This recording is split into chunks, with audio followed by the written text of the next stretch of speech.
Yeah. Yeah. We're not muted, is we? No, we're not. Welcome to the Tampa Bay Breakfast Club. I'm your brother John. And this is Qiana. And this program is being brought to you as part of the New Image Project of the Community Development and Training Center, aka See That. See that? See that? And we'd like to thank y'all for tuning in and helping us to redefine what's cool, because smart is the new gangsta. Baby. And if you don't know, now you know. That's how I'm feeling this morning. That's how you feeling? Yeah. Happy Monday. Yeah. Happy money. Motivation. Motivation, money making Monday. Yes, Lord. Charlie Funk, what's good with you? Yeah. We changing the game and the world. Amen to that. Mhm. I unite with that fully. And we want y'all to know that the Tampa Bay Breakfast Club is an independently produced program.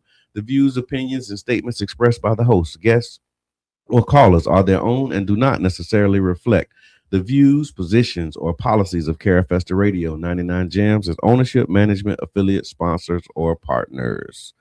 Happy birthday, Auntie Debbie. Oh, yes. My Auntie Debbie turned 70 yesterday. Yesterday? Yeah. She said it's her month. This is her month. I ain't mad at her. Yeah. Happy 70th birthday. 70th birthday. The other day was Amber's birthday. Which Amber? Robinson. Oh, yeah, that's right. She really technically don't have a birthday because she's born on leap year. Okay, so it was yesterday or the day before. Okay, wow. Yeah, born on the 29th. So that means you last year she had her birthday. I think it was last year because I think it was the 29th. Last year was leap year. I think so. Okay. So happy birthday, Amber. Okay. Vince was good. Good. Thank you for tapping in. That is interesting. And I got a birthday coming up. You do. So this is my birthday month. It is. Yeah, we're gonna have a party. Do you have something? Because you know my birthday month Spirit fingers. Yeah, Do you have a thing? Because I'll participate. Because y'all participate with me. No, I don't have a thing.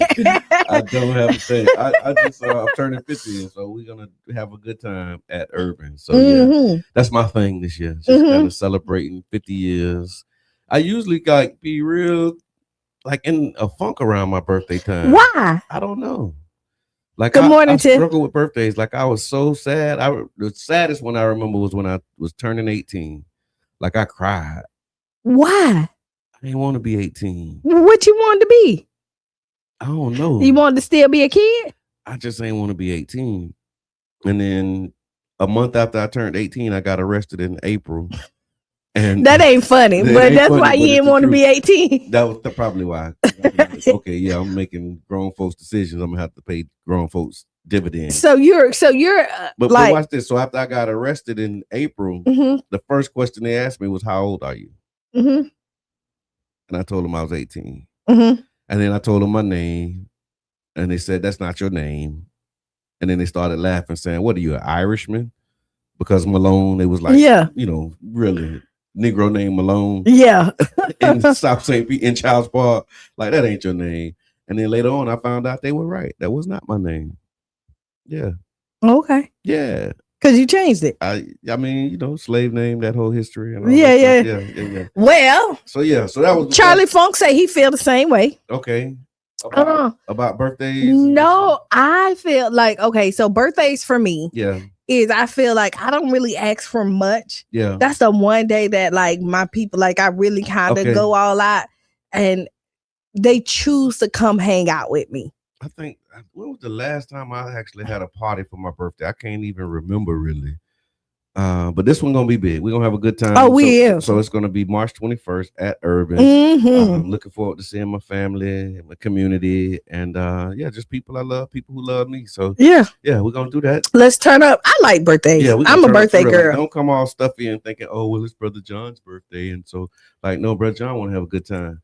And you want to have a funky good time. No, I don't want to have a good time. I'm going to have a good time. Yeah. And my wife said, make sure that you tell them we're not there to talk about work. We're not there to talk about business. And please do not make my twin flame mad. Because if she's mad, I'm going to be mad. But like having a good time.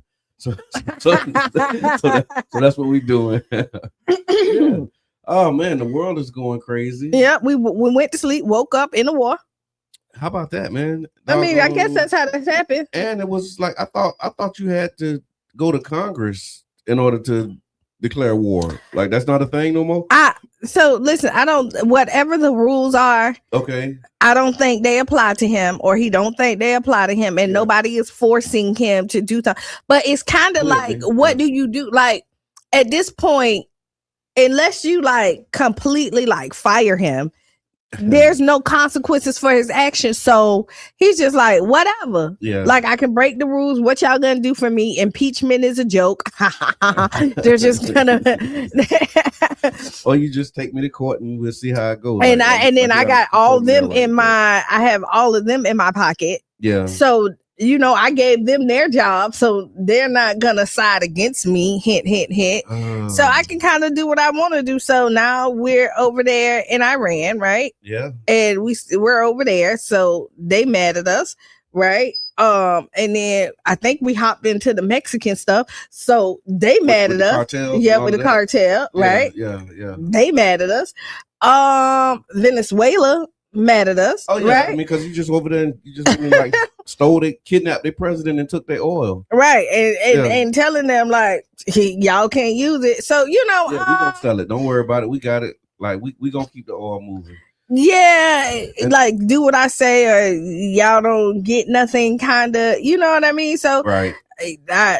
Iran shot up the airport in Dubai, I believe.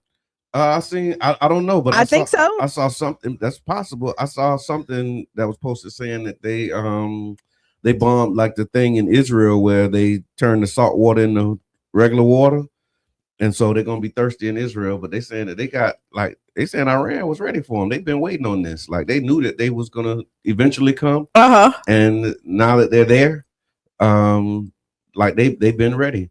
And one of the things I wanted to lift up too is that they say they killed the Ayatollah Khomeini, and I remember them talking about the Ayatollah for years growing up. And so when they say they killed the Ayatollah, I was like, wow, that kind of blew my mind. And then I looked up what that means, and so I just want y'all to understand the Ayatollah Khomeini.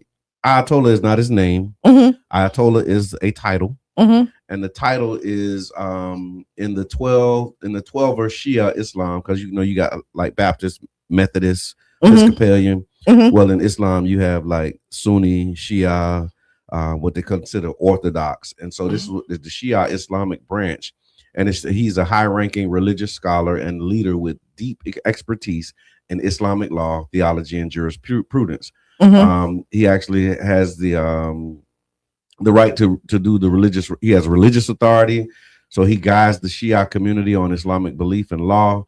He has scholarly status, and so they're recognized as a high-level study in theology and jurisprudence. And he also has political influence, especially in Iran. The top ayatollahs have substantial political power, and so with them killing the Ayatollah, it's going to cause a lot of instability in a leadership vacuum until they can fill that void. And so it's the same thing that they do. They go over there, kill your leader, split your people, divide the people up, and then come in and say, don't worry about it. We'll save y'all. We'll make sure that y'all good. And then all of the country's resources will be stolen away and shipped out. So yeah, keep your eyes on that. But this is going to expand, I think, probably into like a wider war. It's going to like spread. Because them people over there, like, they ready. Oh yeah, they ready. They really. You talk about like the cartel, brother. Like the cartel. They came in there. That's what y'all doing. Yeah. Like, so I don't know. Yeah. We just got to be at this point, and you hate to say we because we ain't got, but then we are, and but we are part of. Like, are they? If something happened, no, that's them. Yeah. Yeah. They're lumping us in. There's going to be a lot of senseless deaths that I think is going to happen. Yeah. And they was telling like the Americans that's over there for them to shelter in place, right? So that, they don't get caught up in it. But yeah, they said the strikes and the subsequent Iranian retaliation have already caused civilian casualties, heightened fears among citizens, and has drawn international condemnation. Israel has launched missiles and drones at U.S. bases and at Israel. So it's escalating the tensions in the region. So definitely want to make sure that we paying attention to what's going on over there.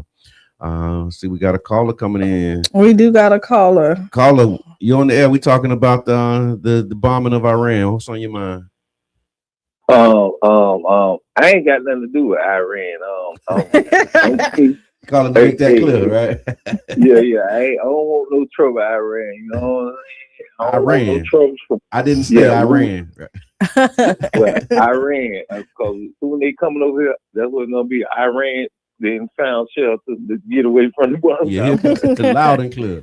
What's good, my brother? But what I want to do, I want to say happy birthday to a friend of y'all Tampa Bay Breakfast Club and my beautiful queen, my wife.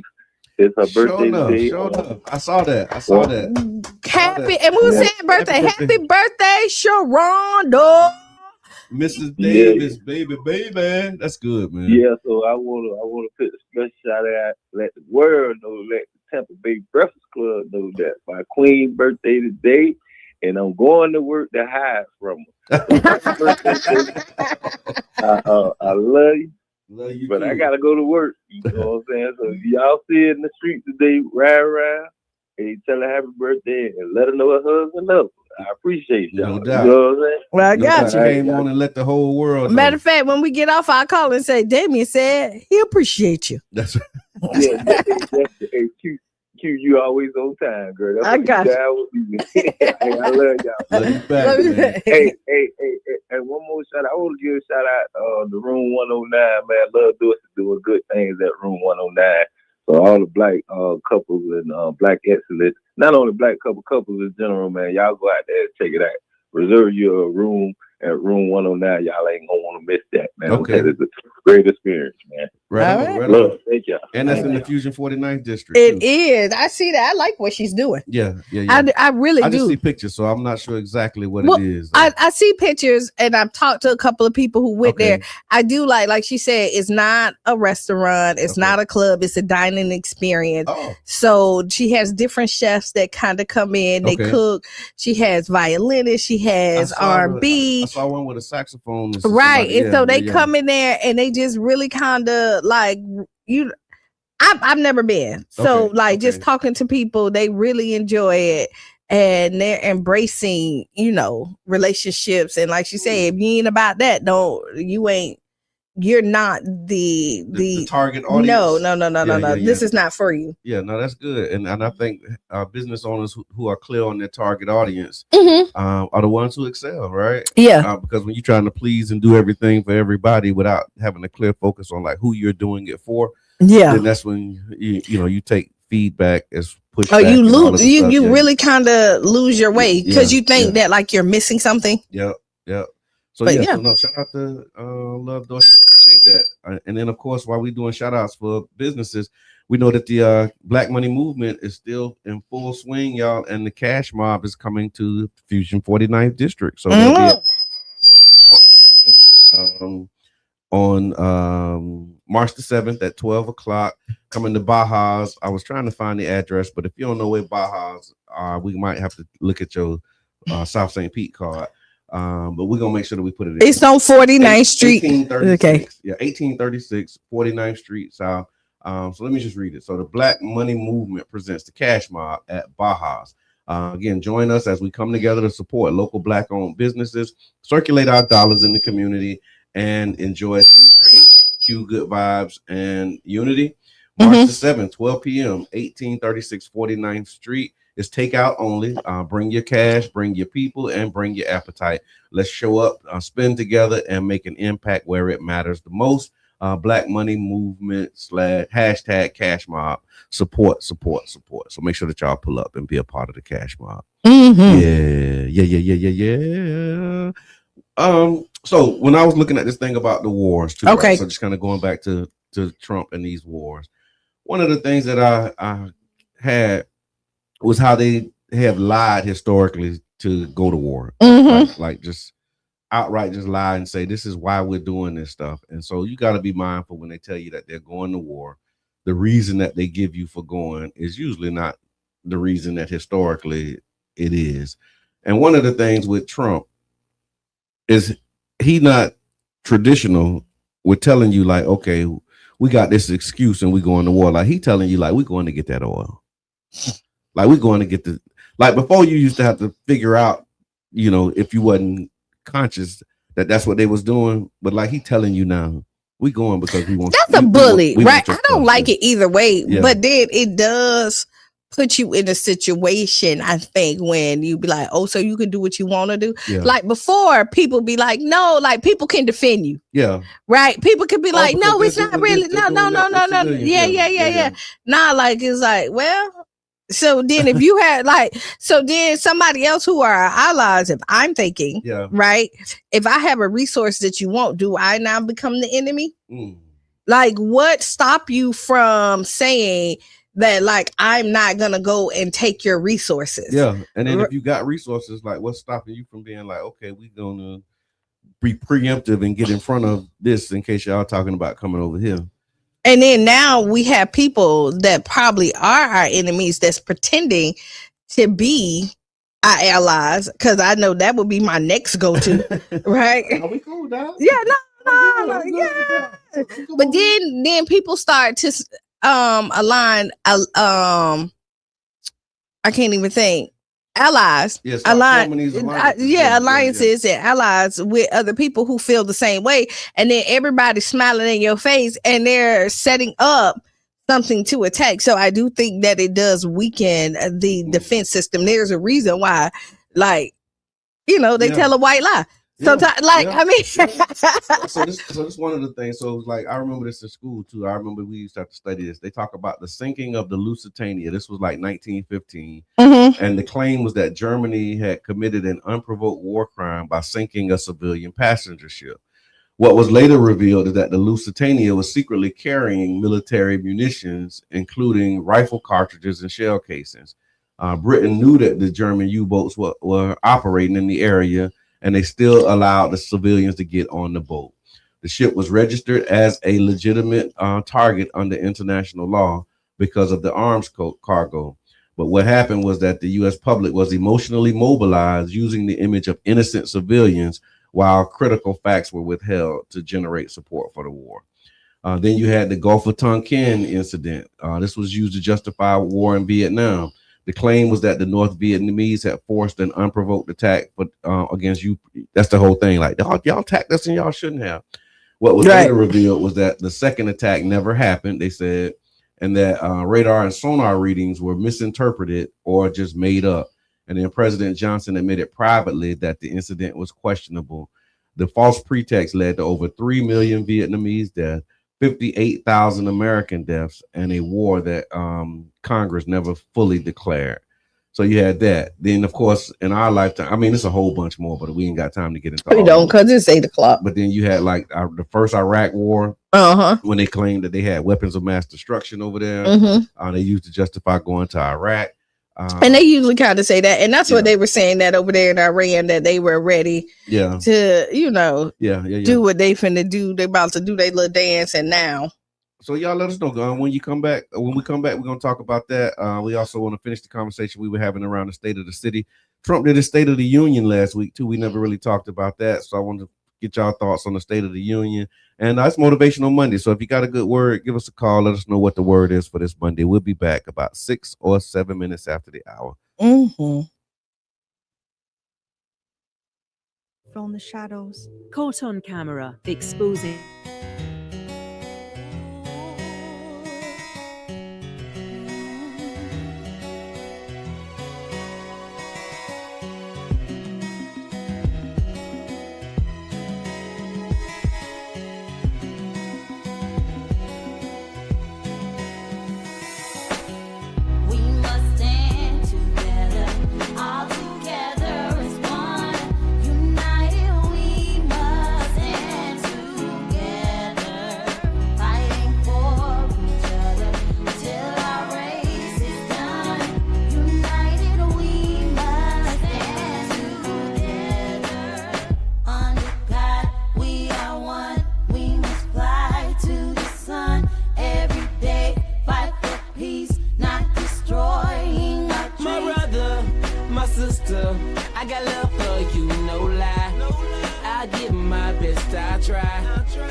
Dodging foreign objects, street knowledge. I should've went to college. Odds stacked against me, surviving off instinct. 3 blocks from the precinct. Lil' homie caught a case, others lost family members. Product of his environment, projects produce violence in the middle of the streets. Cause that's how we eat. Just a rap about the trap don't mean I ain't about peace. We must stand together, all together as one. United we must stand together, fighting for each other till our race is done. United we must stand together. Under God we are one. We must fly to the sun every day. Fight for peace, not destroying our dreams. Peace in the streets, love to my brothers, love to my sisters. We all need each other. Children need their mothers and they need their dads. Taking a life that don't make you bad. The fact that you do that is so sad. Pocket watching, plotting on another man's cash. Pick up a book instead of picking up a gun. Increase your knowledge and that'll increase your funds. If everyone succeeds, then crime would decrease and people would live instead of resting in peace. Unity, that's what we need. Stand up and be a positive force in the community. We are one, we must fly to the sun every day. Fight for peace, not destroying our dreams. We must stand together. Must stand together. All together as one. As one people. United we must United stand we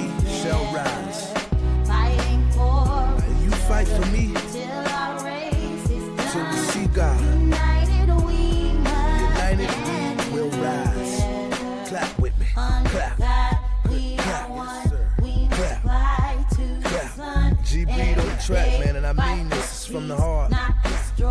Back and forth to prison, cause my position in the ghetto is wishing. My dreams is in my hand, man, instead of so distant. Violent crimes on my record, showing judges I'm reckless. Yes, they think I'm rich and young, like Young and the Restless. Every time I see a young brother rich in peace, got to be the only time when I watch TV.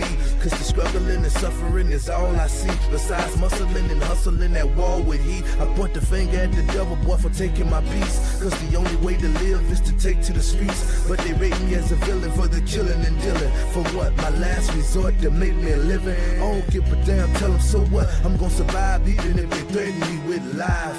The arms of poverty held tight, making life a fight. But in the sky, we got to unite. Keep your head in the sky. We must stand together, all together as one. United, we must stand together, fighting for each other till our race is done.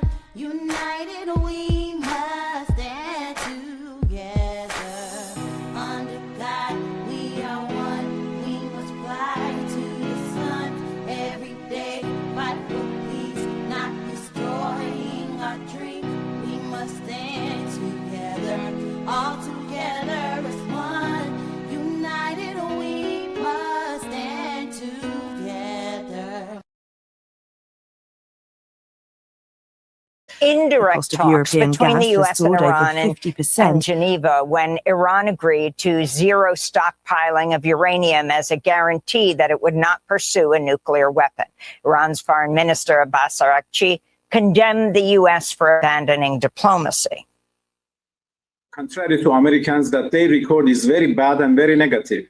You know, this is the second time that we negotiated with Americans and they decided to attack us right in the middle of negotiation.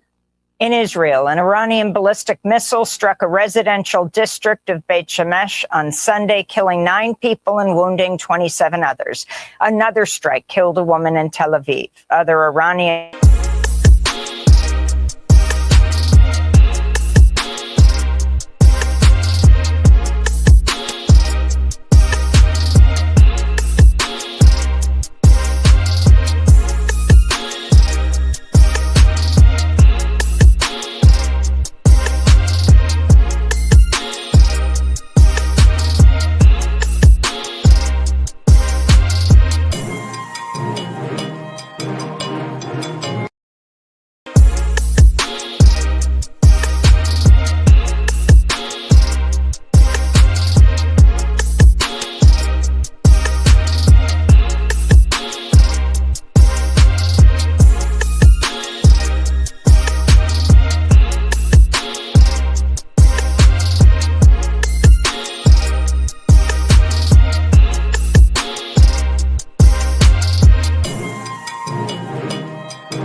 I'm second, I'm proud. Oh yeah.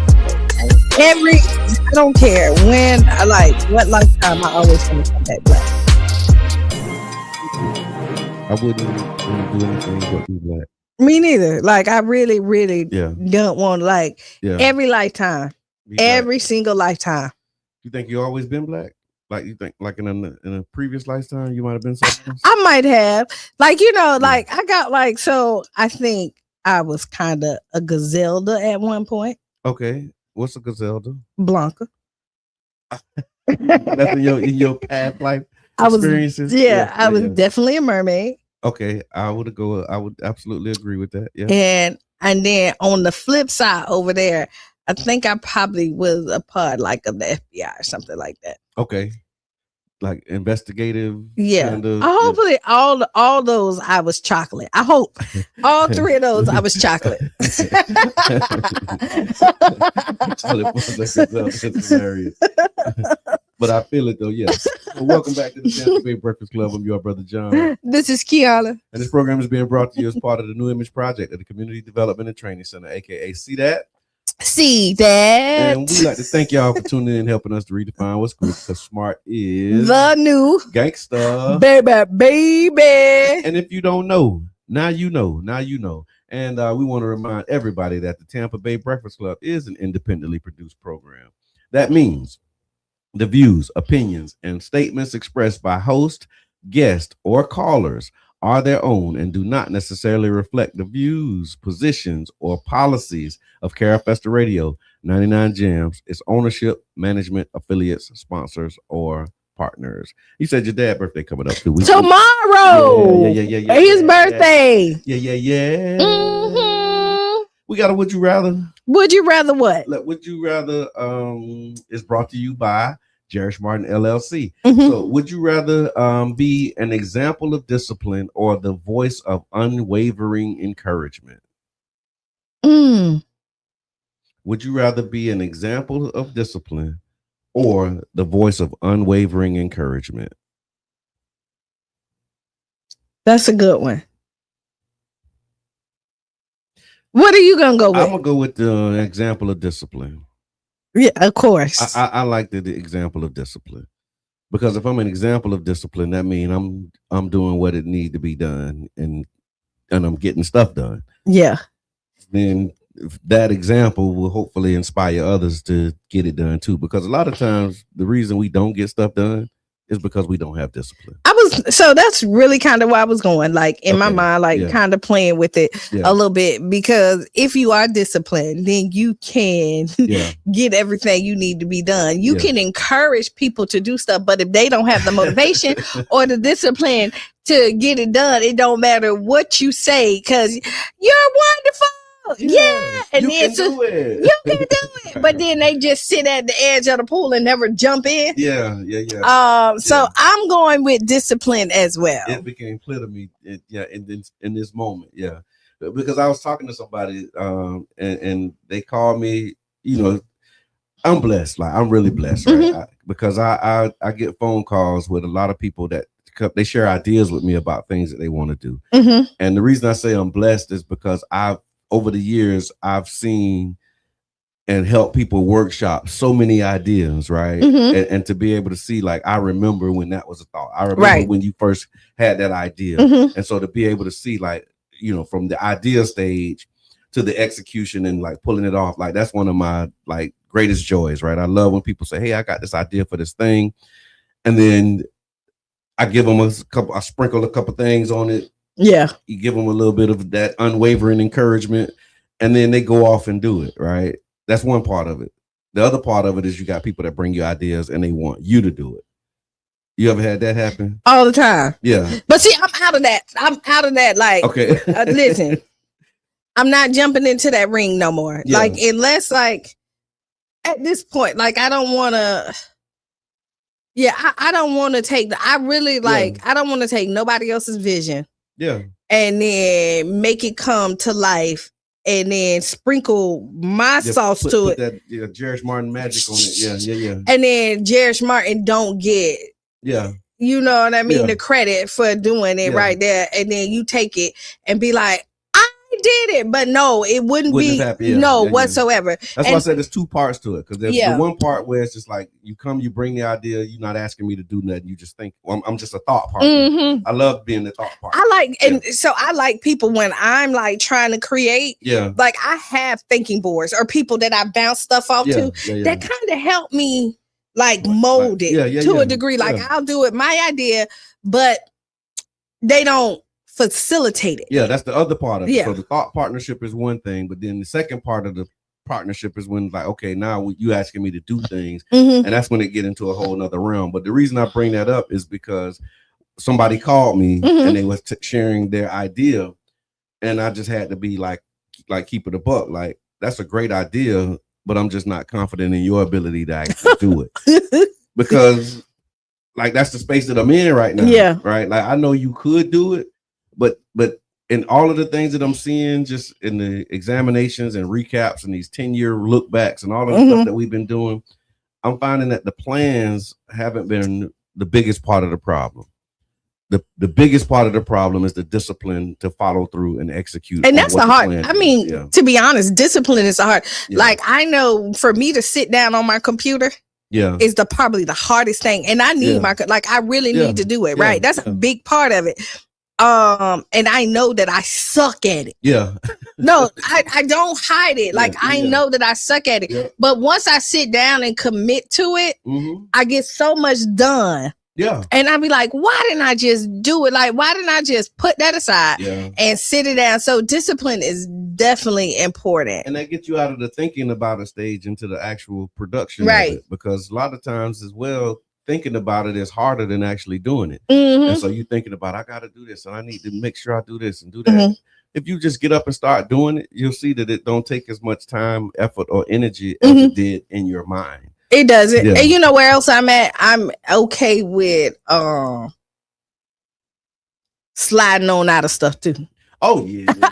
No, that ain't for me. Like once I used to be like once I started, like I feel like I have to like see it all the way through. Yeah. But once I realize like it's not a good fit, it don't make only person that's gonna be really uncomfortable is me. Yeah. And I'm not in the stage where I have to be uncomfortable for anybody at this point. I hear that loud and clear. Yeah. So that comes with clarity.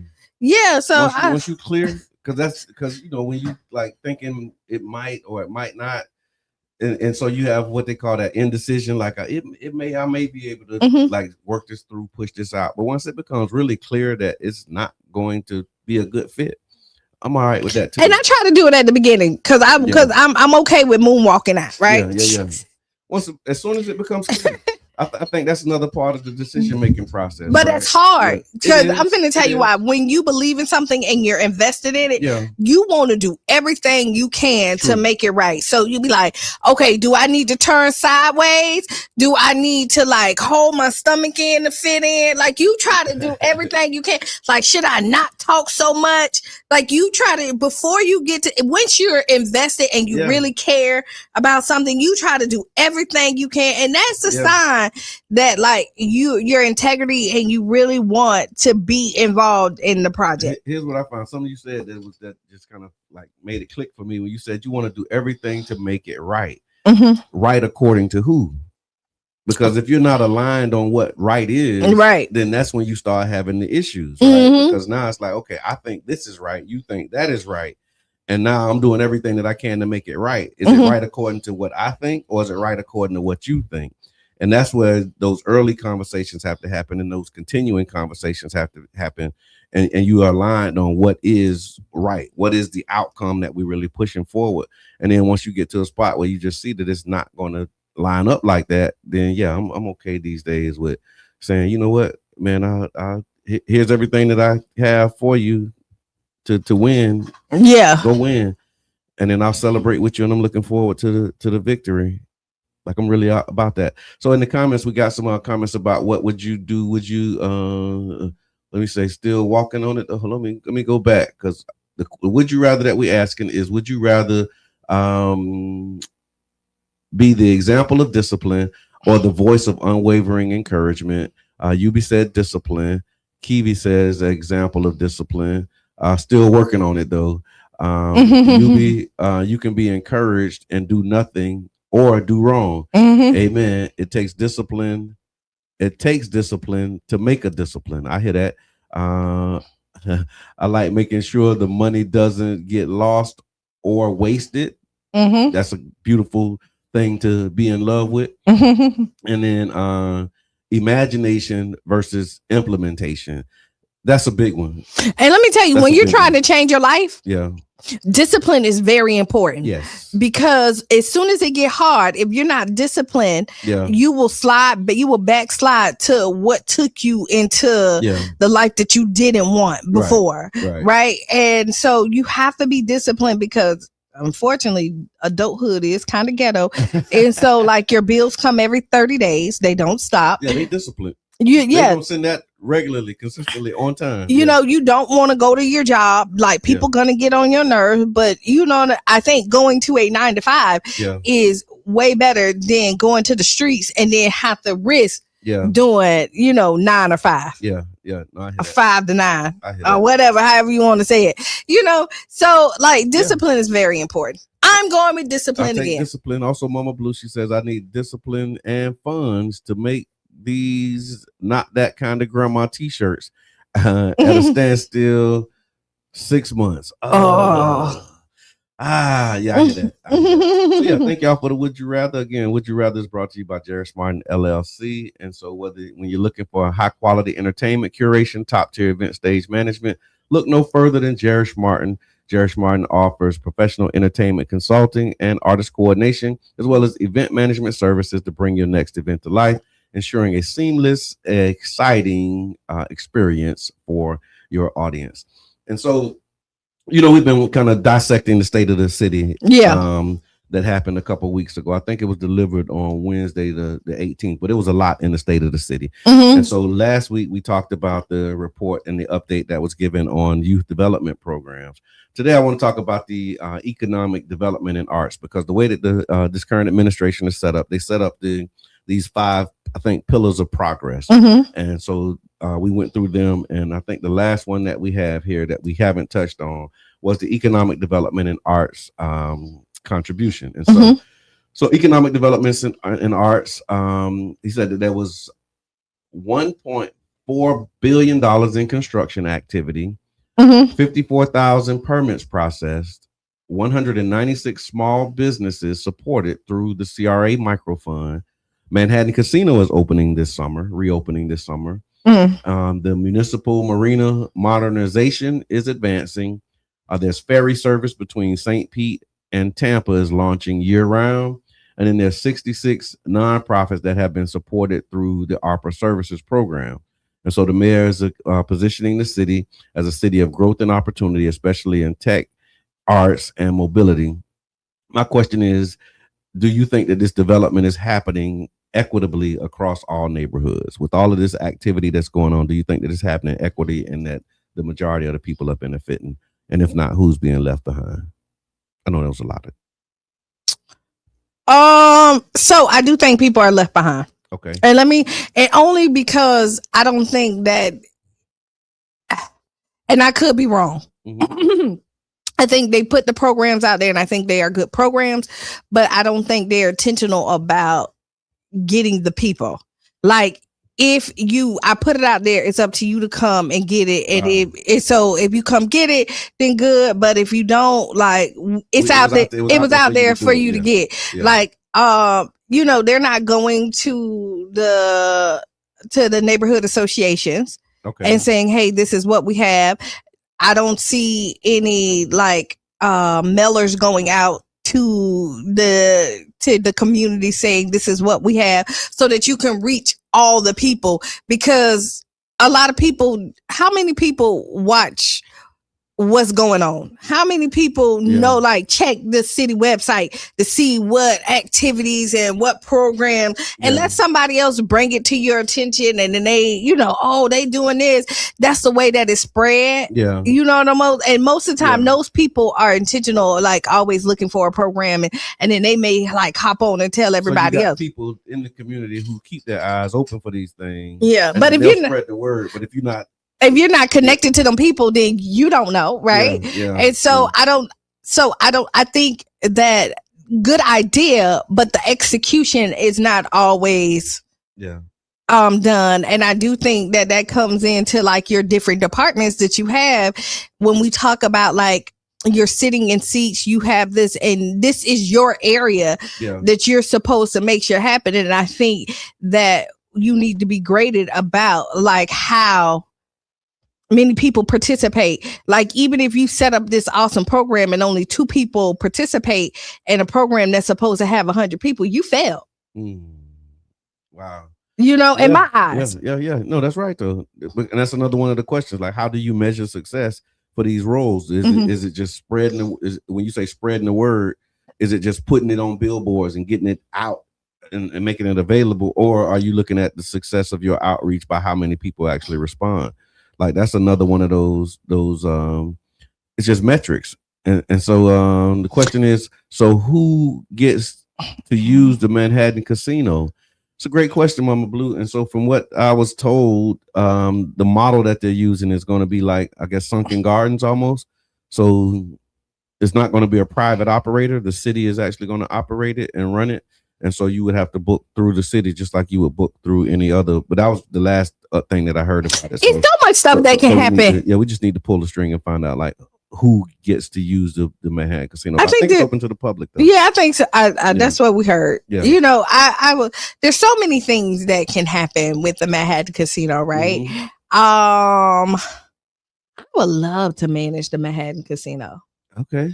Like, just kind of like Bill Edwards, like. Okay. You know what I mean? Like, and be paid to do it. And right. And it really kind of like not have you paying to right. And then bring some really good programs and some real good dining and like entertainment down there. Like, that would be, you know what I mean? And make it really something nice. Like, you know, kind of what it was. Open this summer. So we'll see. Have they even started? I don't know. So I don't know. But I also know, like, look, allegedly I'm on the, you know, don't mess with list. Oh, that's what they said. Like people ain't messing with you.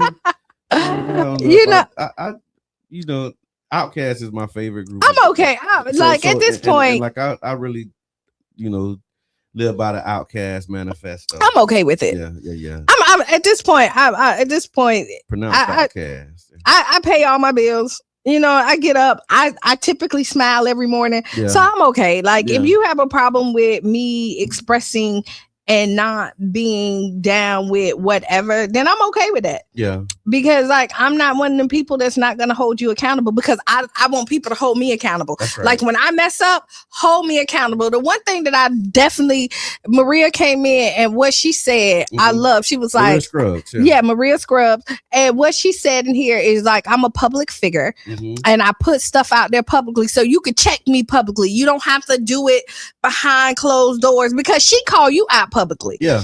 And I could really respect that. So like, honestly, like for me, if I'm messing up, I want my team to hold me accountable. Yeah, I hear that. Like, I really, really want them, because I want to hold my team accountable, because I want us to be the best. But I mean, are you really a team if you can't hold each other accountable? Like, what team is that? Like, you're not really a team. You might just be like a group of people that's doing something together. But it's a team. Listen, you have a leader and somebody just kind of, you see it all the time. They get stuff done. Yeah. It might not. You saw R. Kelly had a team and nobody held him accountable. Okay. You know what I mean? Okay. You know, so like, yeah. You have people in there. Wow. So their accountability is a good thing. Like, you have people who don't hold people accountable for their bad actions. What contributes to that? Like, what is it? Is it the attitude of the leader? Control. Okay. So but somebody, I mean, how do you set that culture where people just, they don't feel like they can tell you nothing? Like, is it because of the money? What makes it where somebody feel like, because I'm just never that person. Like, I'm always going to be like, you know what? That ain't right. Because if somebody feel like they need. Yeah. So there's a couple of things, right? So y'all chime into this. So it could be you done did dirt, right? And I know your secrets. And so like, I can't call you out because I'm doing the same thing. Let me pause you right there. No, let me pause you, because we had a study group. Okay, let's go. In our study group. No, just to kind of give you that, because you're absolutely right. And one of the questions that we asked, this was years ago when we were still on 9th Street over there, 909th Street with the Bay Area study group. And in that study group, we were asking about like why people don't correct other people. And one of the things that they said was because you're doing the same thing. Yeah. Right. So it's like either they, like you said, you either had the dirt on them, or like I'm doing dirt and I know you doing dirt. So for me to try and call out your dirt, is probably going to make you react by calling out mine. And so we just all just pretend like it don't happen. We just act like ain't nothing wrong and everything. But everybody knows it's like these open secrets. Right. That nobody They says. call it tacit consent in some places. Yeah. So we have that, Yeah. right? We also have somebody has a hidden agenda Okay. to overthrow the throne. So they let you keep going and bump your head Right. So that they can come in. and save the day. Right. And then so that is the thing. Yeah. And then two, people know that they're not living up to what they're supposed to do. So again, it's the call you out. Like Yeah. I can't call you out again because I'm not doing my part. Yeah. Yeah. So those are like three, you know, that like some man. people just riding other people's coattails and know that like at this point I'm not doing what I'm supposed to do, but I'm getting a paycheck. Yeah. So I'm not going to call them out because then if I call them out again, it's the call out. So again, it comes to accountability. So Yeah. people don't like to be accountable. So when you don't like to be, when the other person don't like to be accountable for what they're doing, they don't make anybody else accountable. Yeah. I think that's another part of the leadership dynamic when you setting up your teams. Mhm. This is something that it was brought to my attention. I want to say 2016. I went to a training and we were talking about the different types of leaders and the different type of people you want to have on your teams, right? Free game. We had to pay a lot of money for it, but it's free for y'all. So you have your leadership, your visionary leader, right? That's the one who paints the pictures and shows you like, here's what we can do. Here's what's possible. Then you have your process leader, which is the one that's going to show you like, okay, in order for you to get that vision that you have, here's the process that you need to follow. Then you have your task leader. Now that the process is established, here somebody's going to make sure that the things that you need to do are actually getting done. But then there's this other one that a lot of people have a problem with in the broader spectrum. It's the ethical leader, right? And the ethical leader is the one who's going to question and make sure that what we're doing is what we're supposed to be doing and making sure that we're on mission and that we're aligned. And in some spaces, they call that quality control. Yeah. Well, if you just into doing stuff and you want to just do stuff and get stuff done, and somebody's like saying, or they're pressing you on the quality of what you're doing or the reason behind what you're doing, that ethical leader usually gets, a lot of the bad name. Like they think you being negative. They think you know what I'm saying? Like, oh, why you always got to be negative? It's like, well, I'm the inspector. So right. we've established a standard that we said we're going to operate by. And then this ethical leader is making sure that we're operating based upon. And they standard. become the outlier. Yeah. Right. And then they become the person because you're not a part of the clique. And then when you're not a part of the clique, they start to make lies about you, right? No, Q, they are a part of the clique. They're more a part of the clique than any other part of the clique because they said we're going to make sure that we're doing what we said we was doing. But if you didn't, like, to be honest, people don't be signing up for that.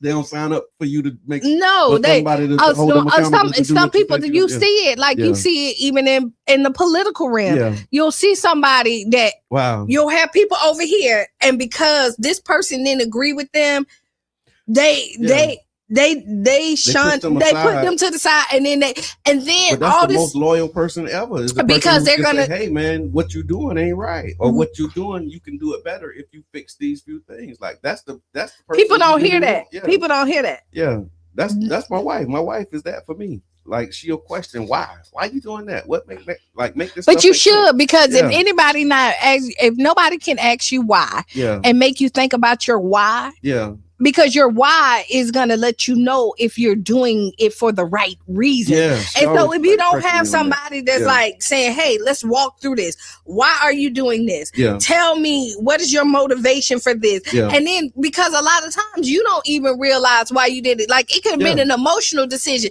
and that makes you sit down, regroup, and think. Right. But a lot of times people walk with their egos. Right. And so once they come with their decision, they be like, I turned every corner and looked at everything, and so this is the best decision. And so people really don't like constructive criticism, even though they say that they're willing to hear it and love to, I welcome it. No, most people don't. They be lying. And y'all know we don't subscribe to all. Let's say some people don't. And you'll see it when like everybody's screaming one thing and then you're walking over here and saying, nope, I'm telling you this is right.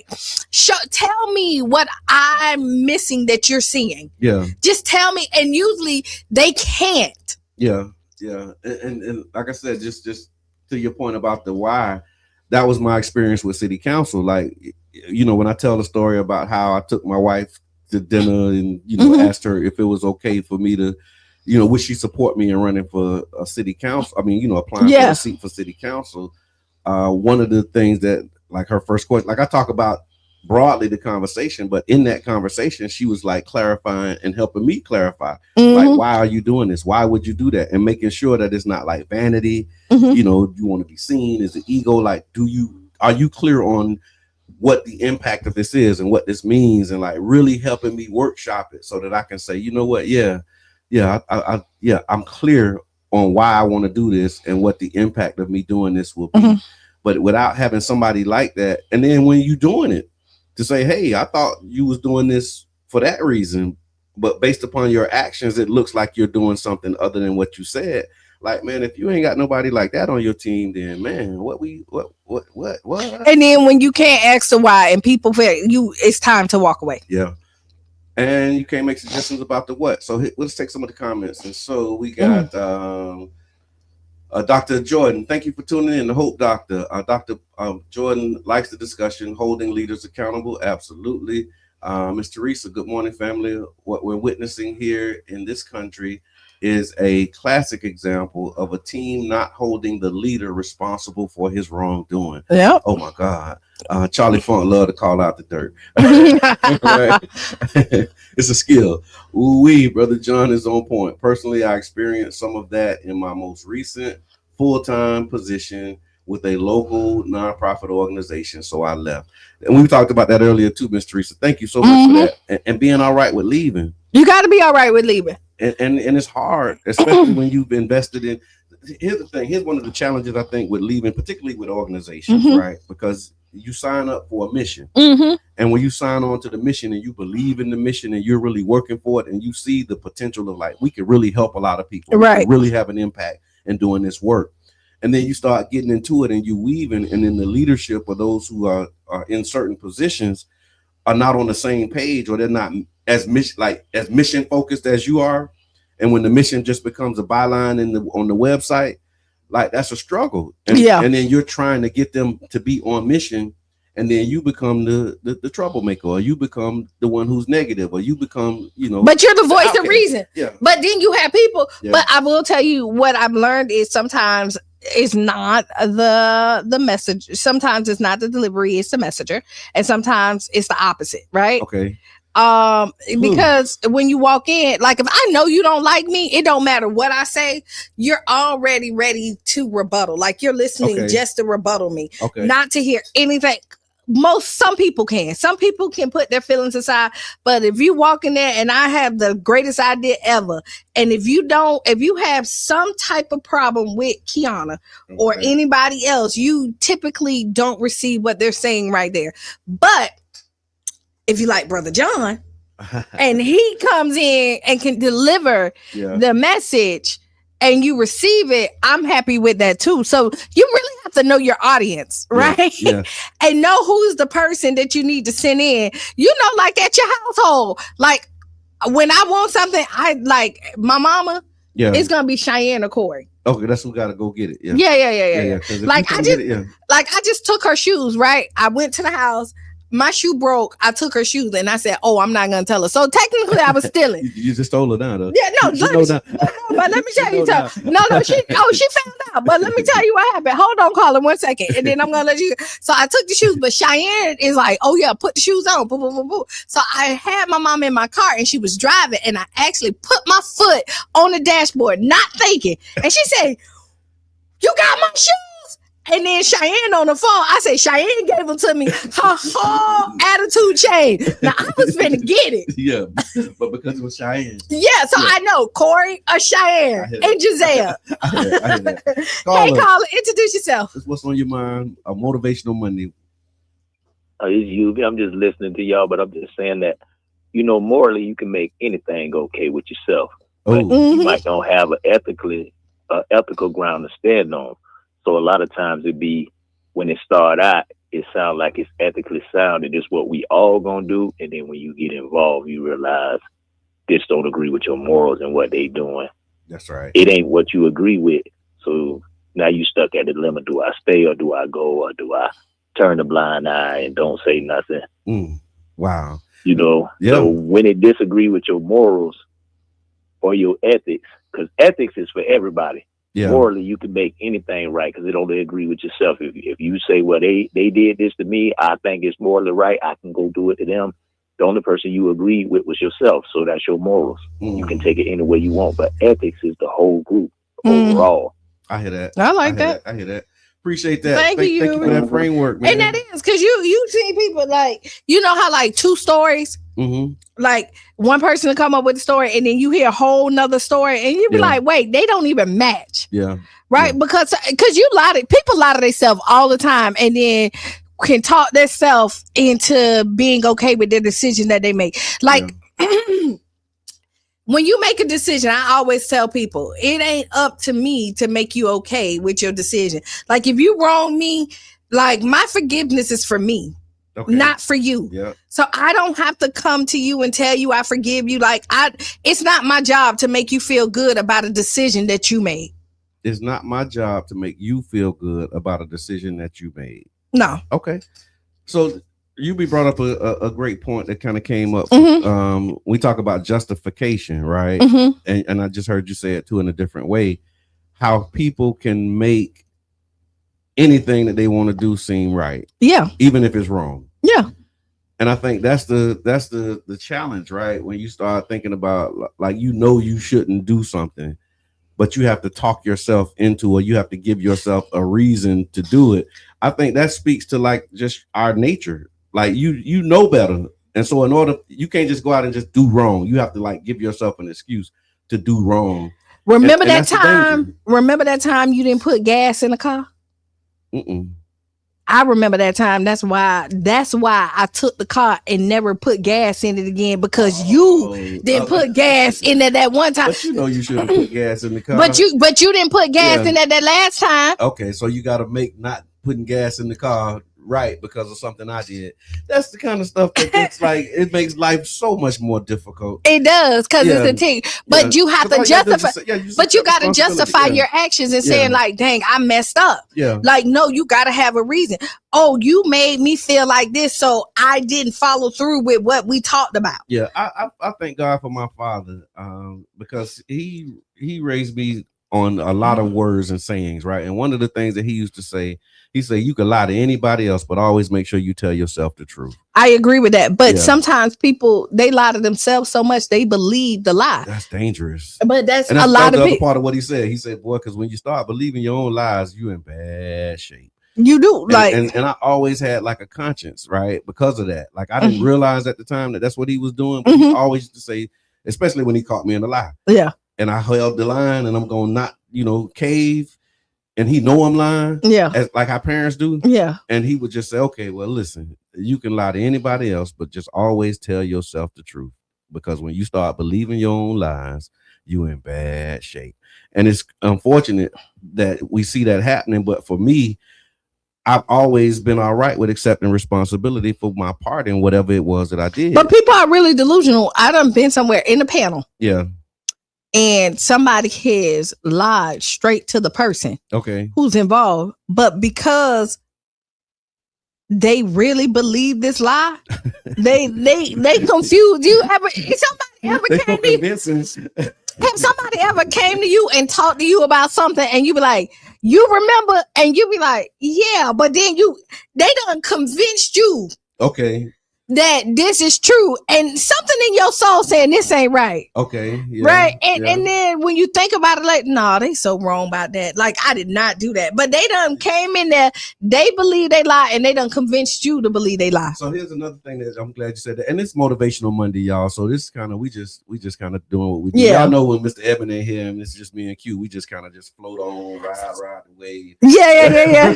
We just riding the wave. Sometimes we get hyped, but Mr. Eben is the hype. I don't know how we landed on this, how we started here, but so now we're talking about ethics, right? And for me, when you this is another one of the things that I've gotten to, and I've always been here, but I'm here now more than ever, right? When somebody comes to you and they ask you if you remember XYZ, and even if they're convincing, I'm just not. If I don't remember, I'm gonna tell you, I don't remember Yeah. because you've seen people like just to get them to go ahead on and tell the rest of the story. Oh yeah, I remember. And then hopefully in the middle, like you get it. You Oh trying to no, perfect I it. remember. But if I don't, I'm like, I'm sorry, I don't remember. And Yeah. then they start pressing you. You do remember. It's like, okay, no matter how many times you repeat it, especially if you just keep saying the same thing. Yeah. I'm not gonna remember. Like if you add more context or if you add some other pieces, then maybe I'll remember. But if you be like, Brother John, John, Brother John. It's like I get people like don't know who you're talking right. about. And no matter how many times you say their name, I'm not gonna know who you're talking about. I'm with you on that. Like, and I'm okay with just like saying, okay, well, what's the point that you're trying to make? Because like this piece of it, I don't remember. And because I used to do that, like I'd be like, oh yeah. And then I see these videos now, just kind of off topic, but on topic. There's a guy who does these videos on Facebook, and he'll go around just talking to people, and he'll just be saying like anything, like something random and something crazy. He'd be like, hey, Q, you got the thing from the Gaussian? And they'd be like, yeah, I got it. He'd say, how? And then they'd be like, whoa. Well, because you just going along with the conversation. You want the conversation. Or you're not listening. Or you're not listening. Yeah. And then he say, how? How what? Right. And that's when you got them. But I just don't like putting myself in that. No, I do my best to try to be as honest as possible. Yeah. No, that's it. And it's just a personal thing. Feels real good. Let me see. When it makes you feel good, people find any justification. That's or right. when you're doing bad to somebody, you have to justify it. Of course. Yeah. And then you come up with whatever justification. Because usually a good person will try and justify it. Now you just got to be a horrible person to know that you're doing somebody bad and don't care. Like you ain't trying to make no excuses of why you're doing it. You just doing Are it. you really? Is that a good person? I mean, it's a quality. It's a quality. Redeemed. Yeah, you can. You can. How you redeem somebody? Because something good people do it, and I don't have no reason to do it. I'm just gonna do it because I just wanted to. I think it's an integrity thing too, right? But then again, accountability. Yeah.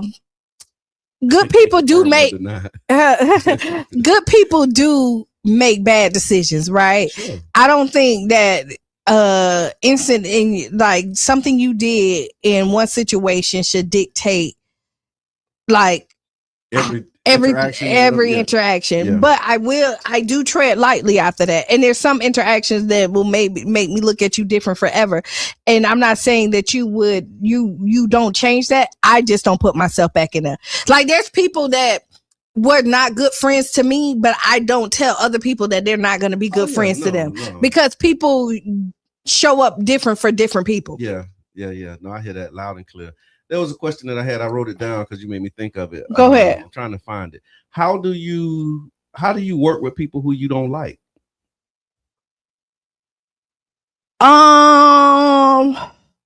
This is called adulthood. Okay. Right. This is really it. And I think we give us a call. Let us know what's going on. And I think what happens is we work with people we don't like all the time. Like when you go to your job, you do it. Yeah. And it depends on what. Oh no, that wasn't it. I put it in the chat. I'm glad I saved it. How do you work with people you know don't like you? How do you work with people who you know don't like you? Oh, you do that. You do that all the time too. But see, this is when you work a regular 9 to 5. Yeah, you do it. But when you start to create like community events, you feel like you can't. Oh, you get like when you go to your 9 to 5. You have some really talented people and some really like if y'all can work together, you may be able to work with them, but you know that they don't like you. But you don't do it because it's optional. Okay. So when it's optional, you opt out, right? Okay. But when you're at a regular, because just think about like your regular 9 to 5. Yeah. Some people don't like their bosses. They don't like their coworkers. Their coworkers don't like them, but they still go in there, get the job done, figure out how to make it work. Yeah. But like if we're doing a community event, I don't like her. I don't work with people I don't like. But then you go clock in and work with somebody you don't like all the time. Yeah. So like I really do think that a lot of times we do need to take our 9 to 5 mentality to our outside world. Like I think so too. Even in relationships based, like there's things that we'll do for our 9 to 5 that we won't do for our relationship. Yeah. You know? Yeah. No, that's right. That's right. And the reason I'm asking this, one of the reasons, not the reason, but another thing that's coming up for me as we talk about this is because there are people who I know don't like me, but if we ever work together, like I know we can really do some amazing things because of the positions that they're in, the resources that they have, my mind, what I bring. But it's like the only thing that's stopping us from really helping a lot of people is the fact that you don't like me. Yeah. And you can't get past that. And I ain't got no problem working with people who it's just uncomfortable because it's like I don't have to like you, right? Because I'm so focused on the impact that we can make and the things that we can do. Now, if I don't like you, the only thing that we're gonna do together is work. Like don't invite me to anything outside of that because I'm not obligated to do like, okay, I'm not coming to this. I'm not gonna be at this spot. Because I don't do that even with people who I do like. I don't do that with people who I love. Yeah. And so if I don't like you, I'm definitely not going to be doing. But I ain't got no problem. Like, because you're right. You do it with your 9 to 5. You do it with, your career, your chosen profession. And I've been blessed to be able to do that in community organizing. Like, we don't have to like each other. You're right. We can be cordial. We can do that. But as long as we're here for the same reason, we're here to serve the people. We're here to get done what we're here to get done. Yeah. Then I'm all for that. And then we can, dap it up. Call it a day, and when that project is over, that project is over. But I'm okay, but it's a hard place. But people struggle with that though. Like, people do because you want me to tell you who they know don't like them. But I think the biggest struggle is not that you don't like me, but is the integrity there.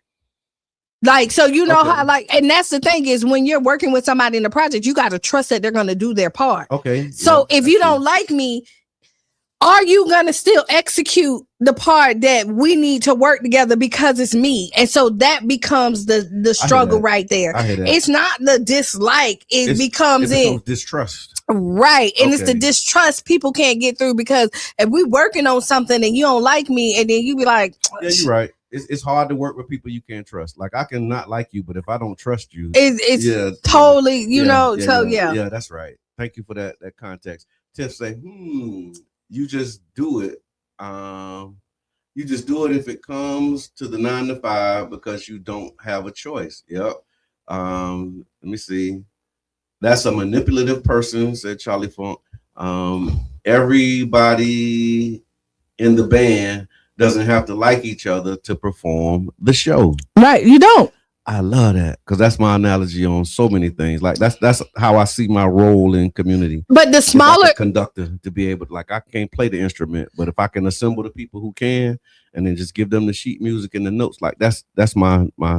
But see, it depends on how small the band is. Okay. So if it's just 3 people in the band, okay, and 2 people distrust each other, it makes it really hard to get it done. What are you talking about? Like, no, I'm just saying. No. Trust is different from like. Right. No, but I'm just saying. But like, so I don't gotta like you to trust you. Right. But again, no. But that don't mean they're not gonna. Some dislike goes into distrust. Yeah, because like it kind of does.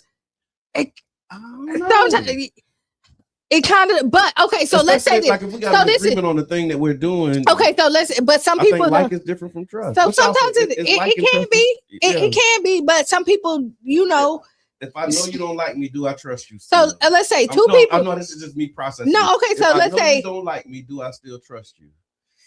I don't. I don't. If you don't like me, I really don't trust you. Like if you don't like me, like I don't trust you. Because you might stab me in the back. To a degree. Yeah, to a degree. So that's making. I don't fully trust you. No, heck no. That's why I won't hang out with you. Like you put your paper. You finish your paper. I finish my paper. Right. We put the paper right there. Then we walk away. No, you can't stay here when I walk away because you might change my paper. Right. You don't like me, so I don't know how far this light goes. Okay, that's what I'm saying. So this is this. So okay, now it goes with the size of the band, right? Okay. So if we got 3 people, it's hard to cover up the dislike.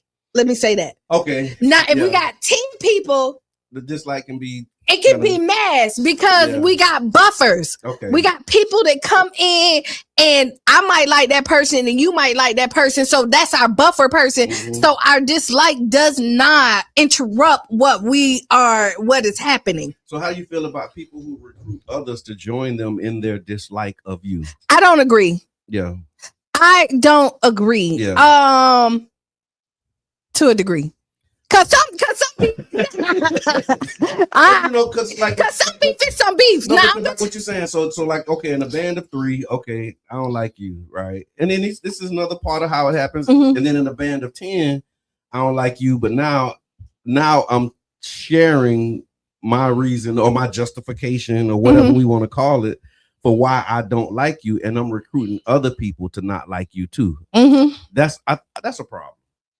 Because I think if you don't like me, then it's something that me and you need to work out. But some stuff, the dislike that you're doing, other people don't like either. And that's where the band up coming. But that's when we all need to have a conversation. But when you start recruiting people to try and like join your bandwagon, and now in the meeting, it's me against y'all. Yeah. Like I don't like that because I've experienced that a whole lot. And that's the thing that make me be like, oh y'all.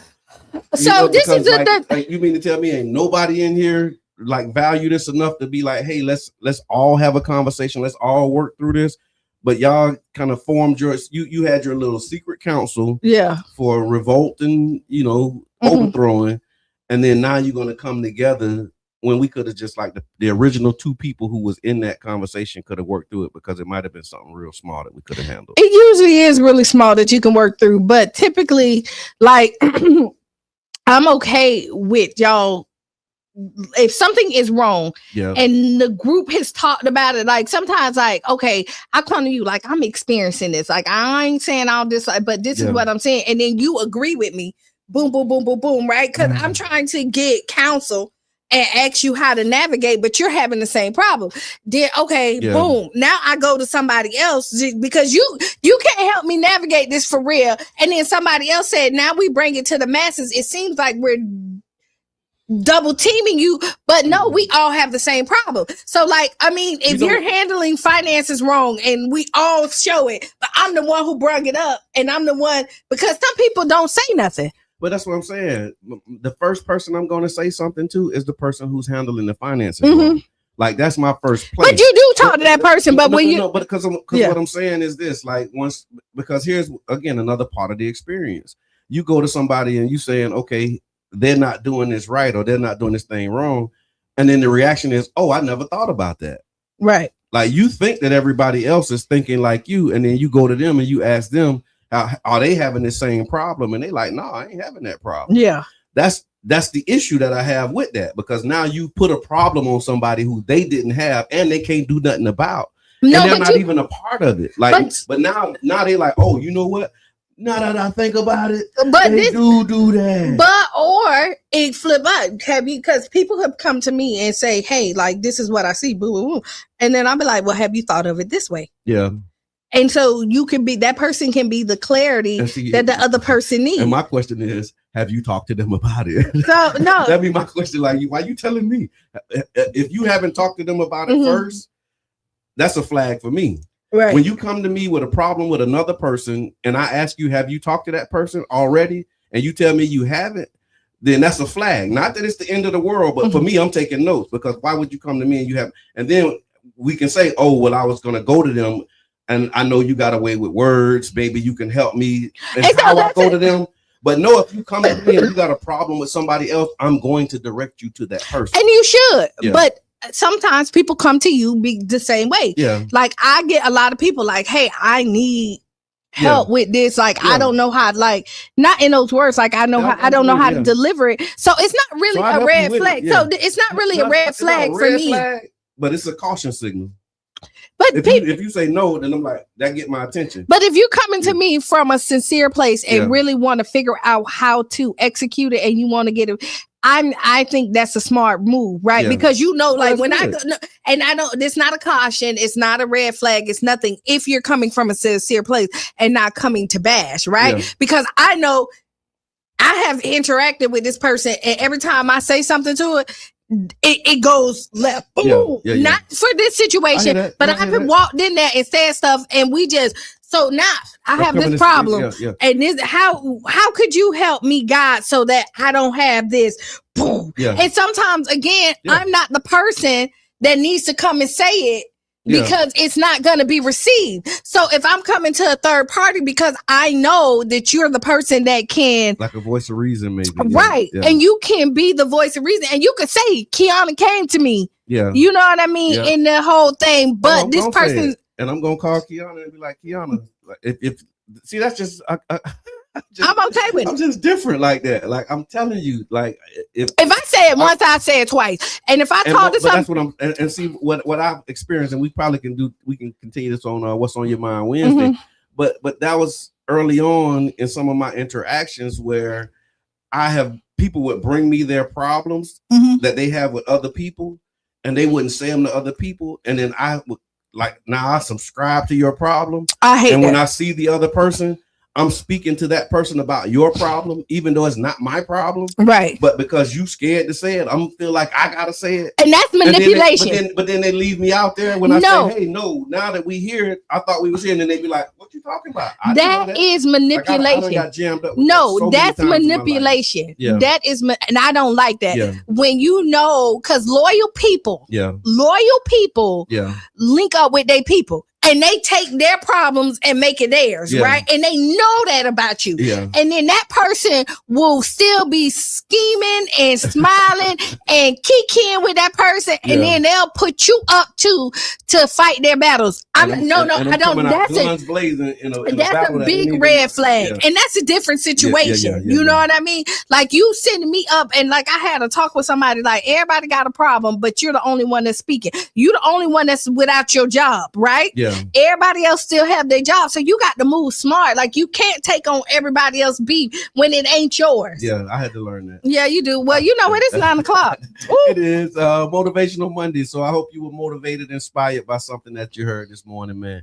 Human relationships, really focus on that, communication, reality and affinity, man. Y'all make sure that you're communicating openly, communicating honestly, and communicating often. That would be my final thought on this motivation. Oh, you changed it. Okay. I mean, I'm just kind of going with I like it. Be the change you want to be. On this robust conversation. Be the change you want to be. See, discipline. Put it into your routine, right? Yes. Discipline.